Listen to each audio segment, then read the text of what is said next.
Hello, everybody, and welcome to another exciting episode of the Michael and Patty Show. It's a special day, Patty. It's over 2 years now. Episode 109 is what we're working on today. Did you think we'd ever get here? No, I don't think even you thought we were going to get here. I knew we would get here because when we started this podcast, I said, do not look at the stats, do not look at the followers, do not look at subscribers, look at nothing, the comments, because it will happen. But with YouTube channels and podcasts, most people won't wait it out. The average podcast lasts about 7 episodes. We're up to 109. This podcast is here forever. Yeah. Until we decide not to do it anymore. Well, and some is to our listeners as well, who have been so great in sending in questions and asking us to discuss perhaps some topics or about moving to PEI or selling. So it's been very, very helpful in always having something to discuss every week. Welcome to the Michael and Patty Show, otherwise known as MAPS. If you're new to the show, we put the real in PEI real estate. Catchy motto, eh? Yes, it is. This is Prince Edward Island's best resource for candid, transparent Prince Edward Island real estate information and basically real estate information, period. Most of what we say in this show would pertain to any transaction in North America for the most part, because it's all the same stuff. With Patty and I, we bring you over 4 decades and thousands of transactions combined. Experience exclusively in PEI real estate. Not sure if I said that right. There's no self-promotion, transparent, and our only goal is to help you, the buyers and sellers of real estate, whether you're in PEI, the United States, or Canada. If you haven't checked us out on Facebook, we're well over 1,000 members now. Search for Moving to Prince Edward Island from the Michael and Patty Show. And if you have any questions, put them in there and we'll be sure to get them answered. Anything else before we start? No, and the Michael and Patty podcast Facebook group, which is Moving to Prince Edward Island spelt completely out, it's a summary of every episode that we have done so that you can make the decision and determination if, not that they're not all great to listen to, but obviously we appreciate... They're all great. I realize Which that. Which one didn't you like? No, it's not that. It's just some are more relevant to people's certain situations that they're dealing with right now. So the Facebook group allows you to read the little summary and decide, oh, this is completely relevant to me today. So you know what you're going to be listening to. There's also Toolbox Tuesday on our Facebook group, which has a lot of invaluable tools from moving to Prince Edward Island, free government links that you may not be aware and feel like you're at the mercy of your real estate agent to have to provide the information. Again, our role as we see it is to try to provide as much education and help you or facilitate you making the right decision for you and your family. So I have some sad news, speaking of the United States, and I'm sure the same thing's happening in Canada. This was on the one of my feeds yesterday. The National Association of Realtors, otherwise known as NAR, or as you put it, NARS, says the median age of all home buyers today is what? Take a guess. Well, I would have guessed somewhere in the late 30s, early 40s is where I would have. Where it is now is the average median age of a home buyer is 59. This is at an all-time high. This is attributed to common sense, attributed to high housing costs, which are making it difficult for younger first-time home buyers. Guess how old a first-time home buyer is now? They're probably the late 30s, early 40s. They are 40. It was so bad that the National Association of Realtors had a magazine cover or some social media post, and they had a younger couple buying a house. They had to change it to a couple of seniors to make it more legitimate. So the average new home buyer, first-time home buyer, is 40. And with Donald Trump's plan to change the amortization to 50 years, you could have your house paid off by the time you're 90, but the average person dies at, 84.6? Yeah, depending male or So you're female. not even going to be alive when your house is paid off. So forever, you're going to be putting interest in somebody else's pocket. Oh, it's good that you brought that up. Guess who that somebody else is? Probably some of his investors. Rich bankers. Yes. So your $2,300 a month house payment hypothetically, if you amortize it from 30 to 50 years, goes down to $2,000, but your interest, from what I've been told, goes up by 96%. The bankers will be very happy. If I didn't calculate these numbers, this is just what I received on my desk, but you can confirm them. But when you're changing amortization by 20 years and only lowering your payment by $300 a month, the bankers are going to be pretty happy. And they're not going to be holding those mortgages. They're going to be selling them off to everybody and their brother like they did before. It's so nice. It's one of our rewarding goals or accomplishments as Canadians and Americans is to be able to one day say, I own my home. And to have this kind of proposal put out there that no one will ever end up owning their own home one day unless they make massive balloon payments, but the average person is not going to be able to afford to do that. It's a little disheartening. Where we're headed is we're headed to a culture which you do see all over the world where home ownership is not part of your culture. You rent. It's not a goal. It's not a thought. It's just unachievable or conceivable to think you would ever own a home. And that's where we're heading with this. Repeat buyers are now 62 years old, which is probably buying a condo and selling their house to a young 59-year-old. And then we've got first-time home buyers make up a record low of 21%. So interesting numbers. They get to something else here. Yeah, you would think there would be more. The millennials were our first-time home buyers, but now we've got the Gen Zs that are coming into the market of first-time home buyers. But they must be, according to your stats, waiting longer to make these decisions. And it's taken them longer to save their down payment up, especially if you don't come from rich parents. Well, it's not my stats. It comes from NAR, National Association of Realtors, but these are the numbers, and they're actually on MSNBC and CNN, and that's why I figured we would pick it up and regurgitate it. Very interesting. With regards to offers and what's included and when you have an offer presented to you if you're a seller, do you have to sign all the pages of this contract agreement? Well, it's an interesting question. We deal with this often, and here is the black and white. On your agreement of purchase and sale, if you do not specify on that first page that you have covenants included or you have a Schedule B, which may have some really important details and facts on there, if it is not disclosed on the section, page 1 of the contract agreement, that says the buyer is aware that land transfer tax may be applicable to the transaction pursuant to the real property tax of Prince Edward Island, Schedule A, agency disclosure, and there's a big old line there, and that's just not there for a filler. Attached hereto are incorporated herein by reference and form part of this agreement. So many agents are not putting in the additional, if you don't have any additional documents, fine. But if you're putting in a property disclosure statement, again, a Schedule B, covenants, perhaps there's a survey just for clarification on what the buyer is actually purchasing. If they're not written down, they don't exist. So in our standard purchase and sale, it says it includes a Schedule A, which usually includes your home inspection, water test, that sort of stuff, and an agency disclosure, which tells the purchaser who is representing who.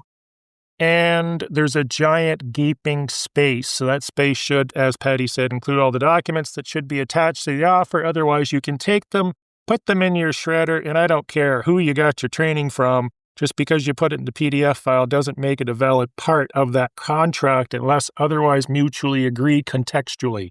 Yeah, so if you're a buyer and you have an agent that has, and you're trusting, that line is blank. The onus of responsibility does fall on to you as well, that you need to be reading your contracts agreements. This is not where you're downloading a software app and you just scroll all the way to the bottom and just sign where you need to, click, and now you get the benefit of using whatever this app is. These agreement of purchase and sales are meant to be read. They're not that long. Ask questions if you're unsure of something, but if you requested on a Schedule B that you thought maybe a a slip for a waterfront property to dock your boat on was to be included, and come closing, the buyer is saying there's no slip, and the seller is saying, well, I didn't sign, or even if I did sign, because it wasn't a part of my original contract agreement, and I have an amazing lawyer who's picked that up, you're not getting those items. Unless, of course, they've somehow amended the Schedule B to the purchase and sale, but we won't go down all these rabbit trails. I'll give you a hypothetical. Someone buys a bed and breakfast. Bed and breakfast, $500,000. They put a big deposit of $100,000. There's no conditions. There's a Schedule B that lists 300 items that are included with that bed and breakfast, which constitute 30% or 40% of the $500,000 purchase price. Because the Schedule B was never attached to the purchase and sale, it doesn't exist. So keep that in mind. Moving along. Yeah, or documented as being attached to, which again is by placing in the form of an amendment or whatever. Yes. But to keep things simple, just put it on the purchase and sale. Page 1. See the line? That's what that line is for. And which brings us to another point. Within the last week, I've come across situations where people are hiring contractors, they're modifying contracts, they're talking to contractors while work is being done, and they have nothing in writing. So what happens at the end of the day? It's a he said, she said, and they said don't do that, and she said do this. And bottom line is don't say anything. Put it in writing. Have it initialed or signed. Either way is fine. Yeah, so if you're looking to buy privately and you think you're having a conversation and you've got verbal agreements back and forth, you need to be aware that these can go sideways. If you are working with a realtor, let the realtors do their job and their responsibility in being the middle people to represent you. They ensure that everything is documented, that you don't end up finding yourself in a situation where, well, we have verbally agreed or I have it in text. Everything needs to be in some form of a document, or should be, or at least if you're going to send an amendment, both parties respond to this amendment saying we are accepting these terms. Clients looking for their forever home. I'm going to let you cover this subject, but this basically means someone moves to PEI, beautiful province, nice, sunny. You see the ocean or the strait or the rivers. They decide to move to the middle of nowhere because they're going to die in this house. They've already picked out the coffin. It's in the kitchen waiting for their corpse. Should I say that? No. But the point being is they think this is their forever home. Well, if Patty had a nickel for every forever home she sold because the circumstances changed with those dreamers that moved from out of province, or maybe they're from in province, Patty would have a lot of rolls of nickels. So the bottom line is, look at this like a professional investor would. It's easy to get into real estate, not so easy to get out sometimes. And if you're buying something that may not be easily sold, and is in a location that has zero demand, and maybe you've overpaid or you've overbuilt for the area, you have no exit strategy. Chances are you're not going to be able to sell that property or take a big loss, and you've just been dealing with this in the last week or so. Again. Yeah, just, again, according to the stats at the beginning, maybe it is going to be your forever home or your last stop before your forever home being the coffin in the kitchen. Cemetery, Michael. You need to be mindful and ask maybe better questions of your realtor and just say, this particular area, I'm really interested. I want something private, a little secluded. What could I expect if I develop a property or build my dream home?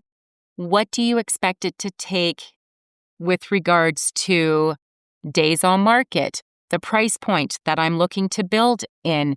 You could build perhaps a $300,000 or $400,000 home in that area. You may have a better chance of selling it, but then if you build a $6 or $7 or $1 million home, you may be sitting on that property for 5 years, and perhaps you have a life situation or circumstances happening where you don't have that much time.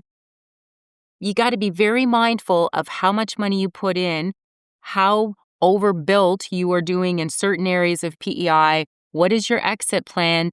Because again, it's really nice to say that this is where we're going to grow old, but sometimes a spouse will pass away, children end up having grandchildren, and now you're feeling like you're missing out on life, but you've overdeveloped and you put marble countertops and over gold trim in your bathroom. And now I have no choice but as to sell for this or I'm going to be in the hole. And it's such a sad situation to see. Especially if you end up in an episode of Dateline. Okay. Yes, especially that, Michael. But you want to make sure that you are very educated when you pick a piece of land or you buy a property. Don't just buy that house for the immediate need of, I just love this house and this is where I'm going to live. Make sure you do all the research. How long was this property on the market? And if that one just happened to go on and you just happen to be timing for yourself, which is perfect timing for the seller, then find out what the rest of the properties in that price point are taking to sell. They might be 3 to 5 years. Bottom line, think about what another buyer is going to do if they're looking at that property. Next subject, which is kind of funny because I hand wrote this in because it's happened once again and it's happened a number of times. This time it was really bad and it can be completely preventable. And this is about people building a house on somebody else's lot by accident because they didn't spend any money getting a survey done and they didn't really know where their lot was because they counted into the subdivision. It's all wooded. Maybe they missed a survey marker. Maybe a survey marker was moved. In this case, this agent said, hey, the next door neighbor inquired about buying this guy's lot. So we looked at the ortho photo, which is like a satellite view, which you can gain access to for free online. And he's not over the property line as this agent described. He's dead center on the neighbor's lot, and that's why he offered to buy it. Unbeknown to the owner of the lot in which he's built on, he didn't know that the neighbor had built his house on his lot. That's not good. And that's happened numerous times. Usually, they might be a little over the line, or maybe they'll be a little bit on the road, but it all comes down to they didn't get a survey or a plot plan, or they didn't do any planning because they're trying to save a few grand. But guess what that owner of the lot's going to do now? He's going to end up suing or asking big bucks for this house or having them remove the house and fill in the giant gaping hole basement. That's, and that isn't Is a whole basement a thing? I don't know. Well, they're going to be filling it in. It happens more often than people realize, and they will use, especially when we've spoken about this, Michael, in previous episodes, where if you don't get a new survey, you're developing your property based on an old survey, and some of the marker points that are being referenced or referred to do not exist anymore. I know this is something that I've dealt with this year, where it turns out a whole corner of this particular house is actually on the adjacent property. And the laneway going into this home is also partially running along or over the line, their property line. And they've got a whole situation that they've had to deal with this year with the adjacent property owner to try to either purchase and take off a little sliver of the other property to tidy up their title, because it gets back to now there's a title issue. Right on. Moving along. Patty receives an offer.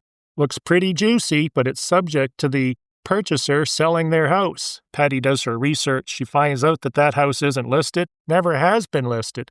Every other house on the street's listed on both sides and across the street of this house.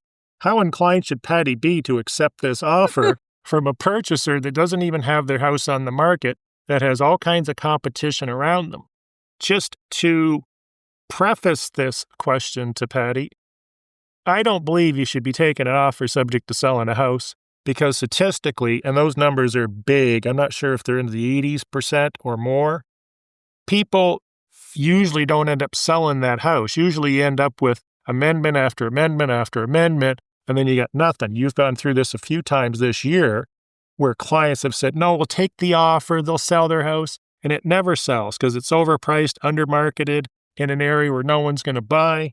You had me all excited because I thought you were going to go, A, this, B, that, or C, and you didn't. But I will say... Well, A would be put the offer in the shredder. Okay. B would be counteroffer without the contingency to sell the house. If they want to sell the house and they have the financial means, they can sell the house on their schedule, not tie us up. And these offers almost inevitably come in the spring when the market's just about to take off, and then they tie the house up the whole market, and then November kicks in and they're like, why didn't our house sell? Well, and one of the situations that I had this year, the buyer was super excited. The agent on the buyer's behalf was conveying such a strong story that they had to be here. They loved this house. And so the seller did end up extending this sale of buyer's property condition just once because I wasn't feeling confident and the story that was being said wasn't actually what was happening. And what I mean by that is I was keeping an eye on this buyer's property in their market, and they were saying they were, in order to get the first extension signed, they said they were doing a price reduction and it was going to be in place in the next day or so. So my seller clients felt more inclined and motivated then to sign this extension, only to find out, because there was a showing and then another showing that came in on the buyer's property, we decided not to do the price reduction after all. And then after another 6 weeks or so, the buyers ended up changing their whole moving plan. And when it came time, they didn't even cancel the sale of buyer's property prior to. They waited to the last day or so to announce, I think we're going to change our plans and we're not moving after all. That was so disheartening. That was almost 3 months of this particular seller invested in these buyers. So sale of buyer's property, please beware if you are a seller listening to this before you enter into it. The only time I would recommend and have a D option here would be that the buyers already have their property under contract, but there's a 2-week condition period and they're submitting an offer on yours, and the sale of buyer's property condition is so short, less than 4 weeks. Those are confident buyers. But if you have one that's 2 months or so out, which is the market we're going into, because we are now properties over $400,000 on Prince Edward Island, we're in a buyer's market. So you're going to start to see people trying to get a little creative. Your buyer bought a house on a clay road, and there's rumors going around for the last 100 years that this road is going to be paved and improved by the government. What do you tell those buyers when they buy a house on a clay road or a house on a road that's not very good? You've gone down roads where you've gone down at 90 degrees with pickup trucks. Oh, it's scary. Chewing your nails while you're sinking to your axles. Yes. Buy the house based on what the road is like today. Any other advice? Yeah, don't plan on. So, and that's a really good point, Michael, because it also makes me think of this question that buyers have. So they will assume, is this clay road going to be paved or a better gravel layer on it? Or they'll say, I have such amazing views and, it is a quiet place today. No one's going to develop around this property, only to have maybe that be the next area on the island. Most areas take 20 plus years. And like you were joking with 100, but you're probably not wrong, Michael. We as realtors cannot make that promise that the property is not going to end up being divided. Your neighbors aren't going to create a little subdivision next door. What does this have to do with the road? Well, but it's all the same. It's buy the property based on how it is today, but know that at some point it may get paved. At some point, you may end up having neighbors. No one can make any promises as to the future condition of any of these items. Right? We went off topic, but right. With reference to development, usually if you bring up the geolink, you can see subdivisions around you, even though they may look like farmers' fields. It might be a 50-lot cottage subdivision. We saw that a lot in Greenwich. Mm-hmm. Exclusive listings. All I've been seeing for the last 2 weeks is rules changing about exclusive listings. I have an opinion on exclusive listings, with few exceptions. They're just dumb. Yeah. Exclusive listing is somebody selling a property and they're giving the brokerage or a agent or a number of agents in that brokerage typically permission to sell that property in an exclusive fashion and nobody else. It's not an MLS listing. Basically, an exclusive listing is a type of real estate agreement where the property owner gives one specific brokerage or agent the exclusive right to market and sell their property for a set period of time. So essentially, without getting into pages and pages of information I have in front of me, this is a great way to get less exposure, less marketing, and less money for your house in a greater length of time. It's dumb. Agents do it typically so they can double end the listing and double their commission or keep all of the commission. Maybe they've discounted the commission and that's their pretense to making it exclusive. But either something's for sale or it's not.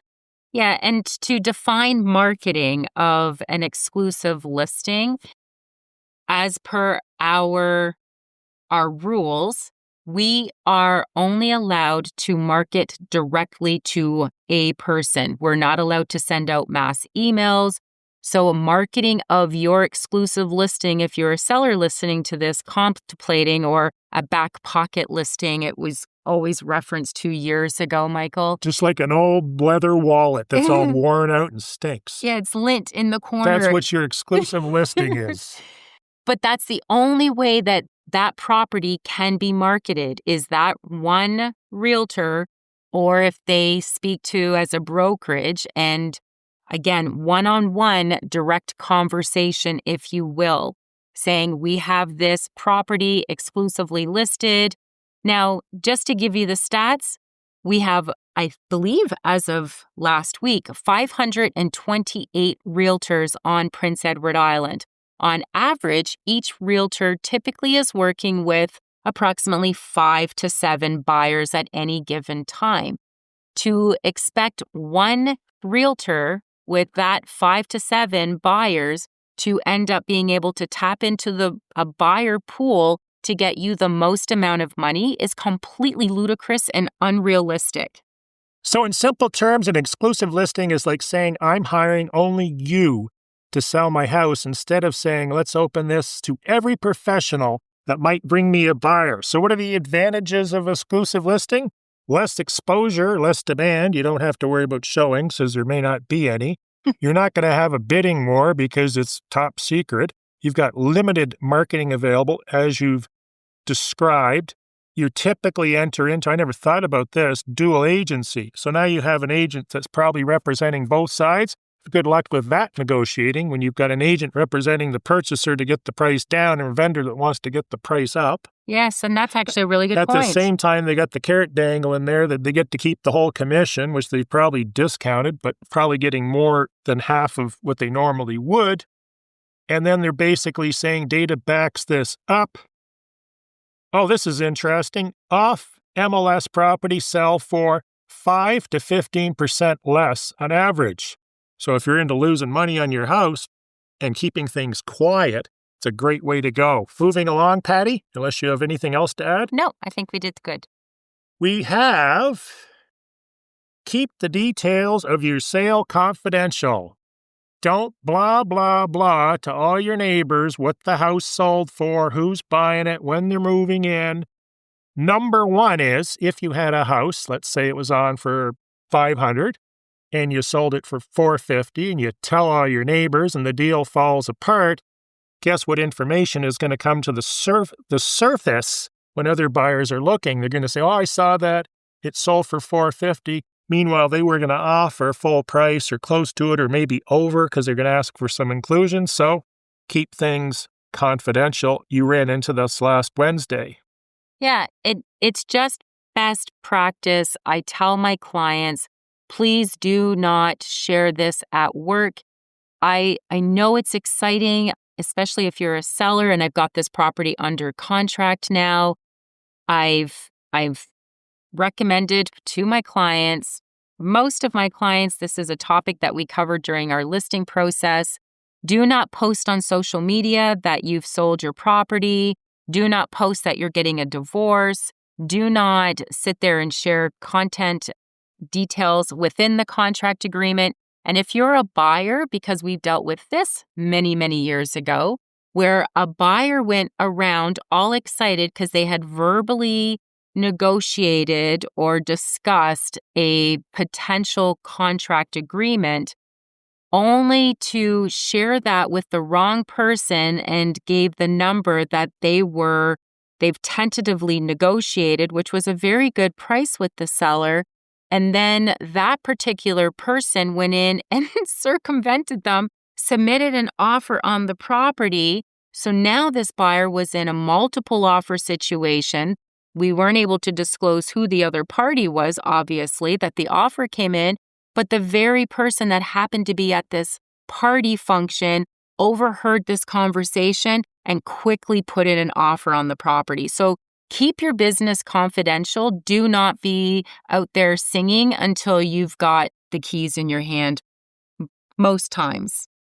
So the market has changed. We're seeing more new price signs, which basically means the house was probably overpriced to begin with. We're seeing lots of open houses being used as pacifiers and vehicles to market the listing agents and their friends in the office.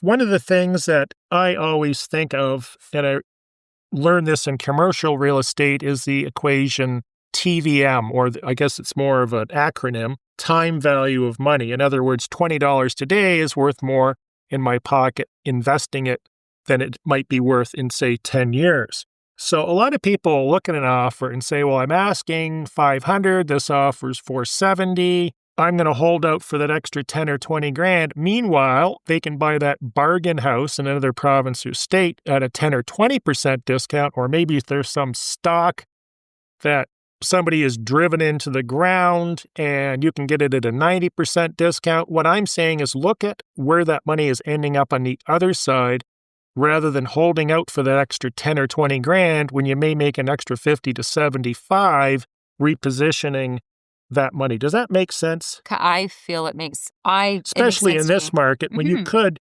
and you know this from experience, because we have a phone call booked this week where you got sellers that need to sell their house, but they're holding out for another 10 or 20 grand, but it's cost them a year and a half on the market. Yeah. And the expenses and the property management, the heat and lights and propane and oil and insurance.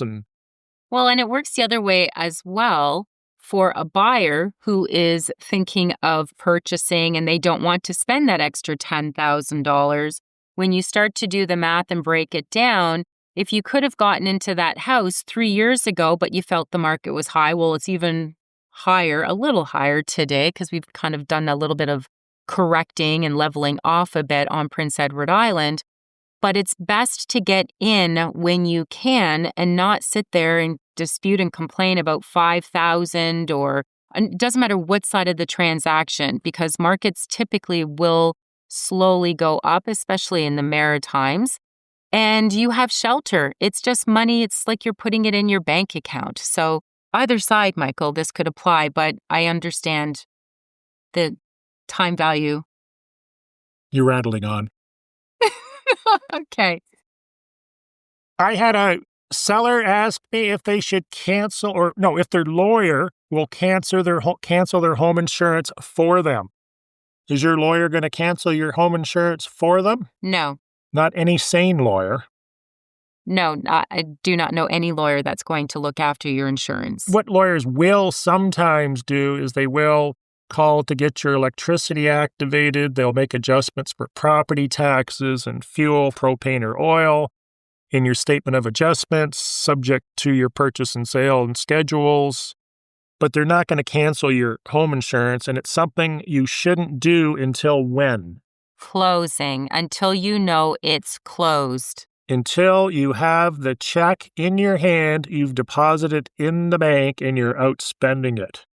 Well, as long as you know the funds are in your lawyer's account, because some don't get the funds until the next day. I would wait a week Would you wait a after week? it's closed. What's it going to cost me? It's going to give me peace of mind. I know the funds have settled. They're in my account. The bank hasn't turned around. I had a check rejected from the bank because it was written to one of my corporations and didn't have Inc. written on it, INC. Really? Yes. So all this stuff can happen, and I've already canceled my insurance. I want to make sure those funds are in my account and they've cleared. And that does make sense. So you're backtracking from your No. original offer of canceling it on closing? No, but I will say we did have a situation, I believe 2 years ago almost now, where the sellers went ahead and they canceled it for day of closing, only to have the property not close on closing day due to extenuating circumstances. And I believe this one was to do with the Gaza war. And they weren't able to come back, or there was family and they had to go over to be with family. So the property didn't get to close on that day, and it was extended by about 3-4 weeks before the buyers were able to, because a condition of the financing was they were to sign off on the mortgage instructions in person. They were not accepting a notary or anyone from another country. It was something that was asked for. Well, the sellers assumed, so they canceled the insurance. The buyers, it was nothing that they had obviously expected or intended to do. And the insurance company, in order to reenact that, ended up they requested a full year's payment up front by the seller. And then they had to take a couple weeks after to try to be reimbursed or compensated for the overpayment because they only needed insurance for a couple weeks. And of course, this assumes you have household insurance, which most people do. I have the odd client that's rather eccentric that doesn't have household insurance. They've bought the house cash. There's no requirement for insurance. It's a requirement of your mortgage typically, but it's not a requirement of owning a house. So this would rely on the fact that you actually have insurance, and I'd probably suggest you do. Yes, well, there is a clause within our contract agreement, Michael, though, that does state that the seller will keep their insurance policies or keep everything in order because the buyer's interest does, present itself. So if the house burns down prior to closing or has significant damage, that if there is no insurance in place, well, one, that buyer doesn't have to proceed with closing of the property and can actually probably take legal action against that seller because they didn't have insurance to protect their interest. Well, I would have to read that clause, and it's too difficult to bring it up on a little phone right now. But I would think that since the vendors are acting as their own insurance company, they would have the option to rebuild their house, which good luck with that because Yes. It's probably going to cost you an awful lot of money. Yes. I remember once a friend of mine burnt his inside of his house down. He was a smoker, decided to throw I think what happened is the wife emptied an ashtray in the kitchen garbage can, and kablooey came back and nothing was left but the shell. And the insurance company rebuilt this house. They paid $72,000 for it. This is a long time ago. And it cost them $300,000 to build the inside of the house in the existing shell. Wow. Strange stuff we see. Patty, we're going to close it down because they've probably heard enough. Sick and tired of listening to us and moving on to another podcast. Yes, and you've introduced a new word, klabooey. Klabooey? Yes. What's that? That was the fire in the house, just basically I said kablooey. kablooey. Kablooey. Okay, thanks. It's a real word. Thanks. You can look it up. Thanks again for listening to another episode of the Michael and Patty Show, otherwise known as MAPS, Prince Edward Island's podcast that helps guide and navigate you through the buying and selling and a little bit of Prince Edward Island. We appreciate each and every one of you for listening to our podcast and hope that it provides you some value and helps you with future plans. That's a wrap. Hope to see you next week. Be sure to follow, subscribe, feedback, give comments, ask questions, all that sort of stuff. Thanks again for listening, and have a great rest of the day. Thanks for listening.